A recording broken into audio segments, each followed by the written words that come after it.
খুবই ভালো লাগছে, সুষ্ঠু পরিবেশে ভোট গ্রহণ চলছে, আমার খুবই ভালো লাগছে। প্রত্যাশা তো একদম আকাশ সমান। শিল্পীরা তাকে ভালোবেসে এই 4 বছর তাকে ভোট দিয়ে বিপুল ভোটে বিজয়ী করেছেন। আমি আশাবাদী একদম 100% আল্লাহ ইনশাআল্লাহ ভালো একটা রেজাল্ট আনবে। এফডিসি বলতেই আমাদের অনেক ভালো লাগে, একটা ইমোশনের জায়গা। তো আজকে একটা বিশেষ দিন, যেহেতু আমাদের 2 বছর পর পর আমাদের শিল্পী সমিতির ভোট গ্রহণ চলে এবং এই নির্বাচন আসে, তো আজকে একটা বিশেষ দিন, মনে হচ্ছে একটা মিলন মেলা। সবাই আসছে, ভোট দিচ্ছে, খুবই ভালো লাগছে। আন্তরিকতা, দুটো প্যানেল থাকলেও তাদের ভিতর ভীষণ আন্তরিকতা, এই জিনিসটা খুবই দেখার মতো। এবার তো আপনারা নিজেরাই দেখতে পাচ্ছেন যে পরিবর্তন অনেক, আন্তরিকতা অনেক, ভালোবাসা অনেক।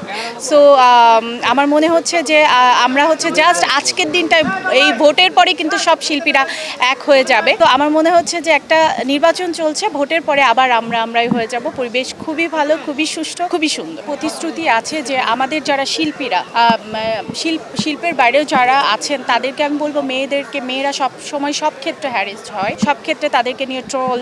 তারা দেখতেই পাচ্ছেন যে চারিদিকে মেয়েদেরকে নিয়ে একটা, আমরা মেয়েরা একা চলতেও ভয় পাচ্ছি।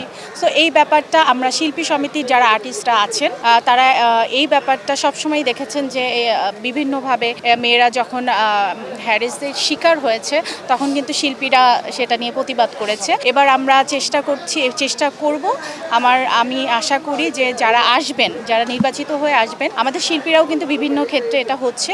সো আমরা মনে প্রাণে বিশ্বাস করি যে তারা এই ব্যাপার নিয়ে একটা অগ্রগতি নেবেন এবং কাজ করবে। এবছর আসলে আপনারা দেখতেই পাচ্ছেন যে এবছরে আমার জার্নালিস্ট ভাইরা এবং শিল্পীরা ছাড়া বাইরের লোক খুব কম ঢুকছে এবং সুষ্ঠুভাবে, সুন্দরভাবে কিন্তু শিল্পীরা আসতে পারছে।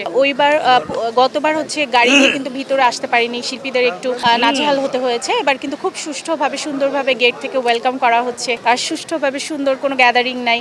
আপনারা সুন্দরভাবে, যারা জার্নালিস্ট ভাইরা আছেন, সুন্দরভাবে তাদের জায়গা থেকে আপনারা হেল্প করছেন, এই জিনিসটা অনেক ভালো লাগছে। আমি জয়কে বলেছি যে ভয় নাই, আল্লাহ আছে উপরে, টেনশন নাই, ইনশাল্লাহ আমরা বিজয়ী হয়ে আসবো।